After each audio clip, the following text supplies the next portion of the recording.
House Leader of the Third Party. Yeah, thank you, Mr. Speaker. I move that a bill entitled the Firefighter Protection Act, of which notice has been given in my name on the order paper, be introduced and read a first time now. Mr. Speaker, last week we met with members of the British Columbia Professional Firefighters Association. They advanced several points of advocacy for the provincial government. One of those is addressed in this bill.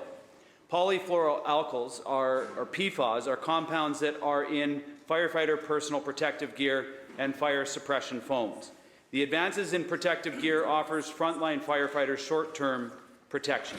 However, the compounds that provide extra protection have been shown to have long-term negative health consequences. We've been willing to support firefighters once they have cancer, Mr. Speaker, but let's take action to prevent cancer in the first place. The Vancouver Fire Department has already begun implementing PFAS-free uniforms. Now I call on the province to show leadership by setting provincial standards and a timeline for fire services to limit firefighters' exposure to PFAS in their uniforms and foams. We need to ensure that we do not create a two-tiered system where large urban fire services with resources are able to protect their first responders, while smaller, rural, mostly volunteer services are not. The lives of all our firefighters must be a priority over cost, Mr. Speaker. This bill sets a timeline for the discontinued use of PFAS in firefighters' uniforms and fire suppression foams, and standards for wash and storage protocols and facilities. Creates equity for firefighters no matter where they serve, so we can look to them and their family members and say, we're doing all we can to protect them and their loved ones.